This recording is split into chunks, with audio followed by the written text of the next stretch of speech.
Hello everyone, welcome to study hub let's crack it YouTube channel. तो मैं chapter 3 का पूरा सॉल्यूशन प्रोवाइड करने वाला हूं जो कि डीएवी क्लास 8 के स्टूडेंट्स के लिए है। तो ये आपका अभ्यास का चैप्टर 3 का सॉल्यूशन होगा। इसमें आपको उपसर्ग और प्रत्यय के बारे में पढ़ना है। ओके, उपसर्ग और प्रत्यय के बारे में आप लोग को पढ़ना है। तो उपसर्ग और प्रत्यय होते क्या हैं इसके बारे में मैं इस वीडियो में आपको बता दूंगा, और उसके साथ साथ जो भी एक्सरसाइज दिए हुए हैं वो मैं आपको बता दूंगा कि आपको वो कैसे करना है और क्या उसका सॉल्यूशन होने वाला है। तो स्टार्ट करते हैं वीडियो को।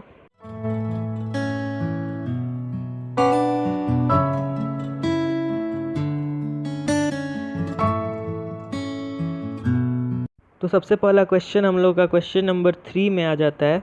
उससे पहले हम लोग समझ लेते हैं कि उपसर्ग क्या होता है और इसका काम क्यों पड़ता है हिंदी में। ओके, तो यहाँ पर देखिए, सबसे पहले शब्दांश क्या होता है और मूल शब्द क्या होते हैं इसके बारे में समझ लेते हैं। यहाँ पर क्वेश्चन नंबर 2 में आपका दिया हुआ है। मूल शब्द का मतलब क्या हुआ? मूल शब्द का मतलब हुआ ऐसे शब्द जिनका कुछ अर्थ होता है। ओके, शब्द का मतलब ही होता है जिसका कुछ अर्थ हो। उसी को आप लोग समझ लीजिए कि जिसका कुछ अर्थ होता है वो आपका मूल शब्द हो गया। उसके बाद आपका आ जाता है शब्दांश। शब्दांश का मतलब क्या हुआ? शब्दांश का मतलब हुआ शब्द का भाग, यानी कि एक आपका शब्द लिखा हुआ है। जैसे कि यहाँ पर देखिए, यहाँ पर आपको एक शब्द लिखा हुआ है परिस्थितियों। तो इसका अगर छोटा सा भाग हम लोग निकाल देंगे तो ये आपका शब्दांश बन जाएगा। जैसे परिस्थितियों में अगर हम लोग निकाल देते हैं स्थिति, तो ये आपका शब्दांश है। शब्दांश क्यों है? क्योंकि ये इस शब्द का छोटा सा भाग है। इस शब्द में से इसको निकाला गया स्थिति को। ओके, तो ये आपका शब्दांश बन जाएगा। ओके, तो इतना आपको समझ में आ गया कि शब्दांश क्या होता है और मूल शब्द क्या होता है। अब उपसर्ग के बारे में बात करते हैं। ठीक है, उपसर्ग क्या होता है? ऐसे शब्दांश, याद रखिएगा, ऐसे शब्दांश जो मूल शब्द से पहले लगते हैं। मूल शब्द से पहले लगते हैं, इसमें आपको कंफ्यूज नहीं होना है। ऐसे शब्दांश जो मूल शब्द से पहले लगते हैं। उप का मतलब ही होता है पहले। ओके, उप का मतलब होता है पहले। तो ऐसे शब्दांश जो मूल शब्द से पहले लगते हैं, और मूल शब्द से पहले लगकर करते क्या है आखिर? नया शब्द बनाते हैं। मूल शब्द से पहले लगकर क्या करते हैं? नया शब्द बनाते हैं। ओके, इतना आपको समझ में आ गया। अब उसके बाद क्या होता है कि जो नया शब्द आपका बना वो तो अगर अर्थ में परिवर्तन लाएगा, यानी कि जो आपका ये शब्द दिया हुआ है इसका अर्थ कुछ और होगा, और जो आपका नया शब्द बनेगा उपसर्ग जोड़ने के बाद इसका अर्थ कुछ और होगा। ऐसा हो सकता है। या फिर विशेषता ला दे। विशेषता लाने का मतलब क्या हुआ? विशेषता लाने का मतलब क्या हुआ कि दोनों का मीनिंग सेम होता है। उस केस में इसका भी मीनिंग सेम है और इसका भी मीनिंग सेम है, लेकिन आप यहाँ पर देखेंगे कि यहाँ पर कुछ विशेषता लाया गया है। यहाँ पर इसको कुछ स्पेशल बनाया गया है। इससे इसको स्पेशल दिखाया गया है। इस शब्द को, जो हम लोग का नया शब्द बना है, इसको स्पेशल दिखाया गया है, यानी कि इसको विशेषता लाया गया है यहाँ पर। ओके, तो अब क्वेश्चन नंबर 3 को करते हैं। अब सब कुछ आसानी से हो जाएगा। यहाँ पर क्या लिखा हुआ है? निम्नलिखित उपसर्ग और मूल शब्द को जोड़कर नया शब्द बनाकर लिखिए। ओके, उपसर्ग और मूल शब्द जोड़ेंगे तो नया शब्द बनेगा। नया शब्द बनेगा यानी कि इसका अपना भी कुछ मतलब होगा। अब ये क्या हो सकता है? या तो जो नया शब्द बने वो अर्थ में परिवर्तन ला दे, या फिर विशेषता ला दे। ओके, तो अब देखते हैं प्रतिकार। तो इसको आप लोग जोड़ेंगे तो प्रतिकार हो जाएगा। अनुधन मान, अनुमान आपको ऐसे ही लिखना है। अभि प्लस नव, अभिनव, अव, इसको हम लोग धन बोलते हैं हिंदी में। अवधन गुण, अवगुण, विधन द्रोह, विद्रोह। जैसे मैंने लिखा है ये आप वैसे ही लिख दीजिए। उसके बाद क्या है? अपधन यश, अपयश। ओके, उसके बाद देखते हैं उपधनकार, उपकार, कुधन मार्ग, कुमार्ग, दुर्धन बल, दुर्बल। दुर्बल आपको ऐसे लिखना है, र जो है होगा वो ब के ऊपर होगा। ठीक है, यहाँ पर देखिए आधा र है, इसीलिए यहाँ पर ब के ऊपर होगा। उसके बाद है बेधनमान, बेईमान। उसके बाद देखते हैं निम्नलिखित शब्दों में से उपसर्ग और मूल शब्द अलग कीजिए। उपसर्ग और मूल शब्द को अलग करना है। उपसर्ग यानी यहाँ क्या होगा? शब्दांश होगा। और मूल शब्द यानी कि एक ऐसा शब्द जो कि पहले से अपना कुछ डिफिनिट मतलब होता है। ओके, तो आप आंसर देखते हैं। निदान है तो नी प्लस दान। ओके, उसके बाद है निर्भय, तो निर हो जाएगा पहला, उसके बाद आपका भय होगा। यहाँ पर आपका र जो है वो आधा होगा, इसीलिए नीचे ऐसे मैंने दिया हुआ है विसर्ग। उसके बाद है पराजय, तो परा धनजय, परिजन परिधन जन, प्रस्थान प्रस्थान, ओके, प्रधन स्थान, ऐसे आपको लिख देना है, आपका सही हो जाएगा। उसके बाद क्वेश्चन नंबर 5, इसमें आपको क्या करना है, इसमें आपको शब्द दिया हुआ है और यहाँ से आपको देखकर इधर जो आपको हेल्प बॉक्स दिया हुआ है साइड में, यहाँ पर जो आपको हेल्प बॉक्स दिया हुआ है साइड में, इधर से आपको देखकर इधर साइड में भरना है, यानी कि आपको उपसर्ग इधर साइड में भरना है, ओके। और इधर साइड में आपको मूल शब्द लिखना है, मूल शब्द नहीं, यहाँ पर आपको जो नया शब्द बनेगा वो आपको लिखना है, ओके। तो सबसे पहले देखते हैं, हार है हम लोग का शब्द, तो मूल शब्द हम लोग के पास हार है, तो हम लोग क्या जोड़ेंगे, आ जोड़ देंगे, यहाँ पर लिखा हुआ है आ, तो हम लोग के पास नया शब्द बन गया आहार, ओके। आगे देखते हैं, सु प्लस गम सुगम, सुगम रास्ता होता है, ओके। उसके बाद देखते हैं, अध प्लस लिखा, अध प्लस खिला, अध खिला, ये भी आपका हेल्प बॉक्स में दिया हुआ है, जो आपके हेल्प बॉक्स में शब्द दिए हुए हैं उसी से आपको बनाना है। उसके बाद है अन्न धन मूल अनमोल, ये भी आपका दिया हुआ है यहाँ पर। उसके बाद है अ प्लस काल, अकाल, अकाल भी आपका दिया हुआ है अ यहाँ पर, ओके। उसके बाद है प्रति धन दिन, प्रतिदिन आपका हो जाएगा आंसर। क्वेश्चन नंबर 6, नीचे दिए गए वाक्यों को ध्यान से पढ़िए, ओके। इसमें अब कुछ नहीं है, इसमें आपका प्रत्यय आ जाता है। प्रत्यय का मतलब क्या हो गया, पीछे। उपसर्ग में आपका क्या होता था कि जो शब्दांश होता था वो शब्द के आगे लगता था, और यहाँ पर क्या होगा प्रत्यय में कि जो आपका शब्दांश होगा वो शब्द के पीछे लगेगा, आगे नहीं लगेगा, पीछे लगेगा। इसको आप लोग कैसे याद कर सकते हैं, प्रत्यय जो है वो प से शुरू होता है और प से पीछे भी शुरू होता है, ठीक है। तो ये आपका पीछे के लिए हो गया, और बाकी सब सेम रहता है। नया शब्द बनता है इसमें भी, और नया शब्द जो बनता है उसका अपना डिफिनिट मतलब होता है, और जो मूल शब्द होता है, जैसे कि यहाँ पर मूल शब्द दिया हुआ है, ओके, तो यहाँ पर इसका क्या होगा, या तो एक नया शब्द बनाएगा जिसका अलग मतलब हो, या क्या करेगा कि विशेषता ला देगा। सेम उपसर्ग के जैसा ही प्रत्यय भी है, बस प्रत्यय में क्या है कि जो आपका शब्दांश है वो शब्द के पीछे लगेगा, मूल शब्द के पीछे लगेगा।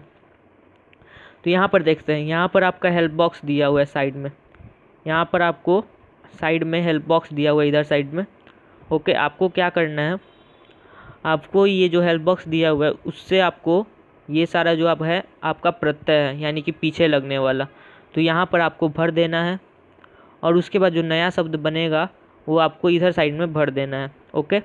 तो देखते हैं अब, स्वर्ग धन ई, जो आपका ये है ये आपका बड़ी ई होगा, जो कि यहाँ भी हेल्प बॉक्स में दिया हुआ है, यहाँ भी आपका हेल्प बॉक्स में दिया हुआ है बड़ी ई, ओके। तो स्वर्ग धन ई, स्वर्गीय ऐसे लिखना है आपका, बड़ी ई का मात्रा होगा, छोटी ई नहीं लिखना है। उसके बाद है उदार धनता, उदारता, आपको ऐसे लिख देना है। बूढ़ा प्लस आपा, बुढ़ापा, यहाँ पर आपका संधि हुआ है, आ और आ जब मिलता है तो आ बनता है, इसीलिए बुढ़ापा है। आप जब संधि पढ़ेंगे तो आपको पता चल जाएगा क्यों ऐसा क्यों हो रहा है, या फिर आपने पढ़ा भी होगा संस्कृत में संधि, ओके। आगे देखते हैं, मूर्ख धनता, मूर्खता, ओके। आपको ऐसे लिख देना है। प्रारंभ धन इक, प्रारंभिक, छोटी ई का मात्रा होगा यहाँ पर। गरीब धन ई, गरीबी, बड़ी ई का मात्रा होगा, और यहाँ भी बड़ी ई होगा आपका। ये भी आपका हेल्प बॉक्स में दिया हुआ है, ओके। आपका फर्स्ट में यहाँ पर दिया हुआ है हेल्प बॉक्स में बड़ी ई, ओके। जो भी लिखना है आपको हेल्प बॉक्स में ही लिखना है। उसके बाद है परिवार प्लस इक, तो आपका क्या हो जाएगा, पारिवारिक होगा, पारिवारिक नहीं होगा, पारिवारिक होगा, आ का मात्रा होगा यहाँ पर प के बाद, ओके, प के साथ। उसके बाद है स्त्री, उसके बाद क्या लिखेंगे, त्व लिखेंगे, आधा त और व, स्त्रीत्व, ओके। यहाँ पर विशेषता लाया गया है। अब आगे देखते हैं, आगे आपका बच्चा प्लस पन, बच्चा प्लस पन आपका क्या हो गया, बचपन हो गया। उसके बाद है स्वभाव प्लस इक, स्वाभाविक, ओके। आपको ऐसे लिख देना है। अब आगे देखते हैं क्वेश्चन नंबर 8, इसमें आपका क्या लिखा हुआ है, इसमें आपका मूल शब्द दिया हुआ है, और इसमें से आपको क्या करना है, प्रत्यय निकालना है और नया शब्द जो आपका बनेगा वो आपको लिख देना है। तो यहाँ पर आपका चिल्ला दिया हुआ है, ये आपका मूल शब्द है। इसमें आप लोग क्या जोड़ेंगे, प्रत्यय का मतलब मूल शब्द के पीछे लगने वाला। तो इसमें आप लोग क्या जोड़ेंगे कि एक नया शब्द बन जाए। नया शब्द बन जाए इसका मतलब इसका अपना कुछ मीनिंग होगा। तो चिल्ला प्लस आहट चिल्लाहट, उसके बाद है चढ़ प्लस आना चढ़ाना, दया प्लस वान दयावान। मैं यहाँ पर प्लस बोल रहा हूँ, प्लस धन आपको जो मन वो बोल सकते हैं। प्लस आपका इंग्लिश हो जाएगा, धन आपका हिंदी हो जाएगा। उड़ धन आन उड़ान, ओके, यहाँ भी संधि हुआ है। उसके बाद है सज धन आवट सजावट, यहाँ भी आपका संधि हुआ है। आप ऐसे लिख सकते हैं। आप क्वेश्चन नंबर 9 देखते हैं।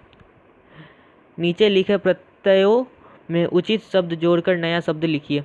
ओके, यहाँ पर आपका क्या है कि यहाँ पर मूल शब्द है, आपका प्रत्यय आपका दिया हुआ है। आपको मूल शब्द लिखना है और प्रत्यय आपका दिया हुआ है, दोनों को जोड़ने से नया शब्द क्या बनेगा वो आपको लिखना है। इक है यहाँ पर प्रत्यय, तो आप लोग क्या लिख सकते हैं, स्वभाव लिख सकते हैं। स्वभाव प्लस इक स्वाभाविक हो जाएगा आपका, स्वाभाविक। ओके, उसके बाद है आपका आऊँ, तो चढ़ धन आऊँ चढ़ाऊँ। ओके, उसके बाद है गरीब धन ई गरीबी, गरीबी आपको ऐसे लिखना है जो मैंने लिखा हुआ है, बड़ी ई का मात्रा होगा दोनों जगह। उसके बाद है गरम धन आहट गरमाहट, ये आपका आंसर होगा। रंग धन इला रंगीला, ओके। नाग धन इन नागिन। उसके बाद है चढ़ धन आऊँ चढ़ाऊँ, ओके। उसके बाद है उपधन कार उपकार, ये आपका आंसर हो जाएगा। क्वेश्चन नंबर 10 देखते हैं। इसमें देखिए आपका क्या है, इसमें जो आपका यहाँ पर शब्द लिखा हुआ है, इसमें आपको मूल शब्द जोड़ना है, यानी कि ढूंढना है कि मूल शब्द क्या है। और उसके साथ साथ ये देखना है कि उसमें उपसर्ग लगा हुआ है या प्रत्यय लगा हुआ है। दोनों में से कोई एक चीज़ लगा होगा, फिर ऐसा भी होता है कि दोनों लगे हो, ओके। अधिकतर केसेस में एक चीज़ लगता है, तो दोनों में से कोई एक चीज़ लगा होगा, या तो उपसर्ग होगा या तो प्रत्यय होगा। तो वहीं हम लोग को देखना है कि यहाँ पर उपसर्ग लगा हुआ है या प्रत्यय लगा हुआ है, और वो उपसर्ग या प्रत्यय क्या है, ओके।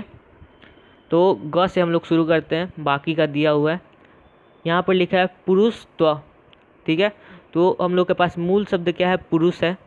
और उसके बाद यहाँ पर बचा हुआ है त्व, त्व आपका प्रत्यय है क्योंकि मूल शब्द के पीछे लगा हुआ है, पुरुष के पीछे त्व लगा हुआ है, तो ये आपका प्रत्यय हो गया।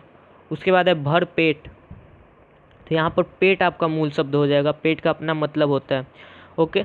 और उसके बाद है भर, उसके बाद नहीं, पेट से पहले आपका भर है, तो पहले लिखा हुआ है यानी कि ये आपका उपसर्ग हो जाएगा। उसके बाद है प्रतिक्रिया, प्रति का कुछ मतलब नहीं होता है, ये आपका उपसर्ग है क्योंकि क्रिया से पहले लगा हुआ है। क्रिया आपका मूल शब्द है, क्रिया से पहले आपका प्रति लगा हुआ है, इसका मतलब ये आपका उपसर्ग हो गया, ओके।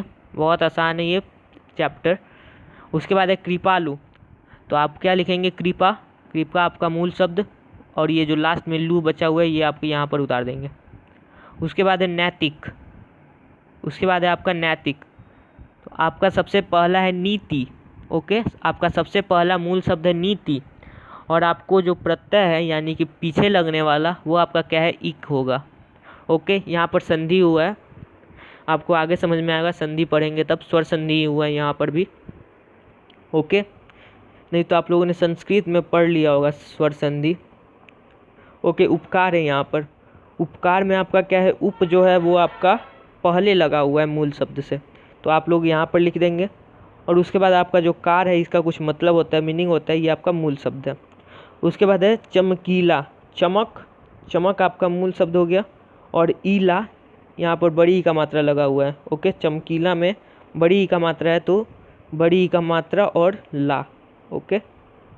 ये आपका आंसर हो जाएगा। क्वेश्चन नंबर 11, इसमें आपको क्या करना है, अनुनासिक चिन्ह लगाना है, ओके। तो बांसुरी, बांसुरी में बा के ऊपर अनुनासिक का चिन्ह होगा यानी कि चंद्र बिंदु होगा। गाँव, गाँव में गा के ऊपर होगा। महंगी, महंगी में क्या होगा, ह के ऊपर होगा। उसके बाद सांस, सांस में आपका स के ऊपर होगा यानी सा के ऊपर होगा, पहला जो आपका सा लिखा हुआ है उसके ऊपर होगा। दांत, दांत, दांत में आपका दा के ऊपर होगा। कहाँ में आपका हा के ऊपर होगा, चांदनी में आपका चा के ऊपर होगा, मुंह में आपका मुंह के ऊपर होगा, ठीक है, म के ऊपर होगा। क्वेश्चन नंबर 12, इसमें आपको क्या करना है, इसमें आपको विराम चिन्ह लगाना है। विराम चिन्ह आप लोगों ने पढ़ लिया है, ओके, पिछले चैप्टर में।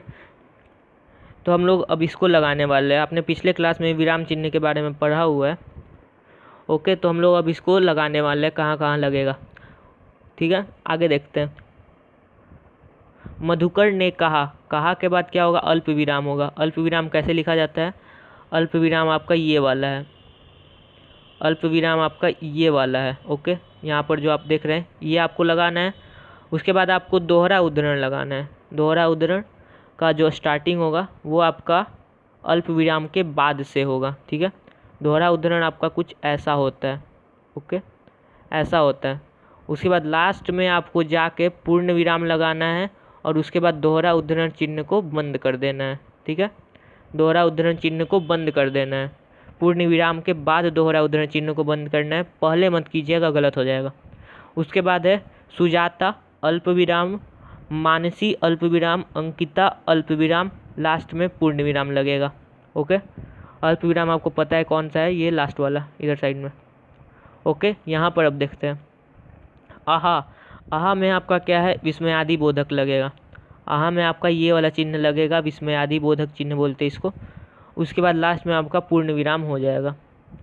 उसके बाद है मान ने क्रोधित होकर पूछा, पूछा के बाद अल्प विराम, उसके बाद दोहरा उद्धरण चिन्ह आप लोग शुरू कर देंगे। इतनी रात गई कहाँ जा रहे हो, उसके बाद आपका प्रश्न सूचक लगेगा, प्रश्नवाचक चिन्ह, क्योंकि यहाँ पर क्वेश्चन पूछा गया है। और उसके बाद आपको दोहरा उद्धरण चिन्ह को बंद कर देना है, जैसे मैंने यहाँ पर किया हुआ है। क्वेश्चन नंबर 13 देखते हैं। इसमें आपको लिंग बदलना है, ओके। आपका यहाँ पर एक लिंग में दिया हुआ है तो आपको उसका दूसरा लिंग में बताना है कि क्या होगा। शुरू करते हैं क नंबर से। तो पहला है आपका आचार्य। आचार्य का आपका क्या होता है, आचार्या होता है। आ का मात्रा बस यहाँ पर लग जाएगा, यहाँ पर आपका आ का मात्रा लग जाएगा य के बाद, आचार्या, ओके। भवदीया ये आपका स्त्रीलिंग है तो भवदीया आपका पुल्लिंग में हो जाएगा।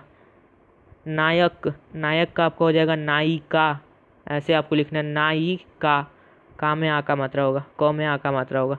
स्वामी का हो जाएगा आपका स्वामिनी, स्वामिनी आपको ऐसे लिखना है, ऐसे लिखा जाता है, पहले ई का मात्रा होगा और लास्ट में न के बाद बड़ी ई का मात्रा होगा।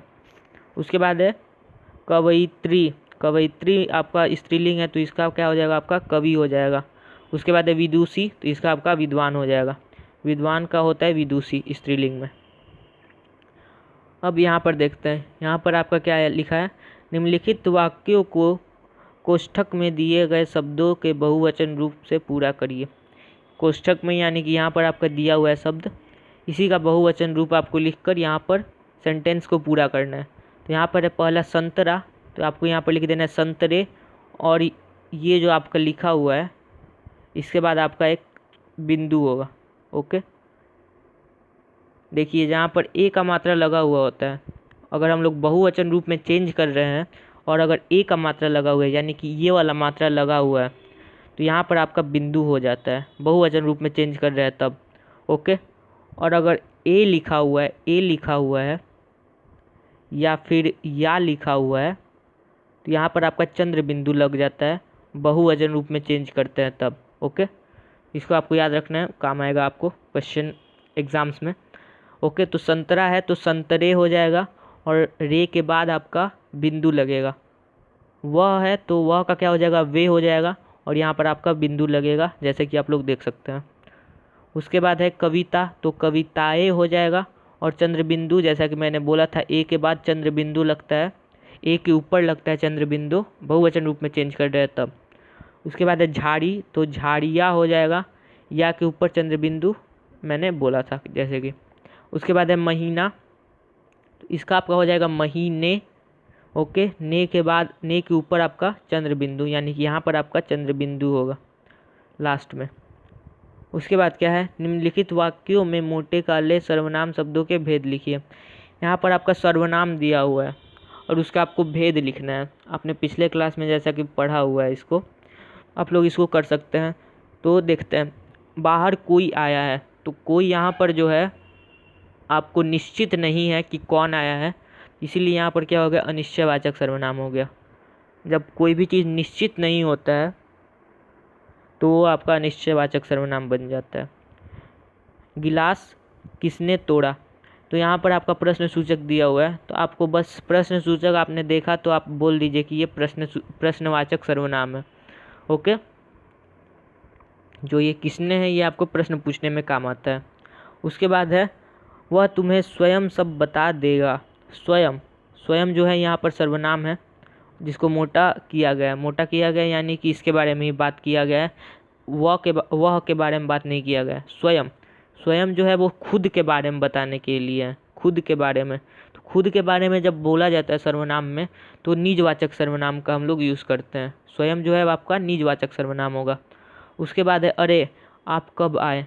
आप जो है ये आपका पुरुषवाचक सर्वनाम होगा, ये आपका पुरुषवाचक सर्वनाम होगा। ठीक है, उसके बाद देखते हैं जो आपका कार्य पूरा कर लेगा वहीं खेलने जाएगा। जो अपना कार्य पूरा कर लेगा वहीं खेलने जाएगा। तो यहाँ पर आपका दो चीज़ें हैं, जो है वह है और यहाँ पर कार्य भी है। ठीक है, तो ये जो है और वह है इन दोनों में संबंध बताया गया है। दो सर्वनाम शब्दों को बोल्ड में किया गया हो, ठीक है, तो यहाँ पर ज़्यादा चांसेस होता है कि वो संबंधवाचक सर्वनाम है। तो यहाँ पर भी देखिए कि एक दूसरे पर डिपेंडेंट है सर्वनाम।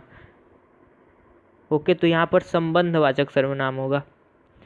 अब आगे देखते हैं क्वेश्चन नंबर 16, ये आपको खुद से करना है। क्वेश्चन देख लेते हैं क्या है।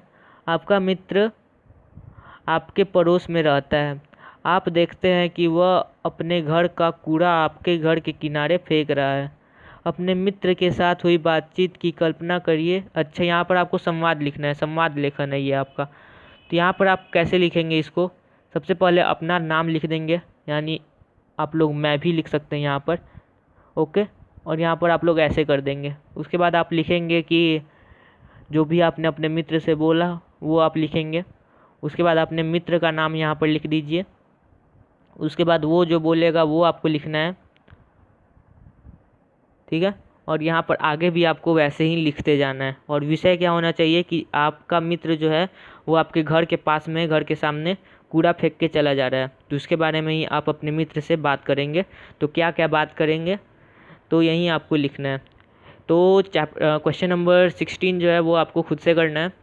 तो जो चैप्टर है वो मैंने आपका कंप्लीट करवा दिया। तो thanks for watching, like comment subscribe कर दीजिएगा। नेक्स्ट वीडियो में हम लोग फिर से मिलते हैं।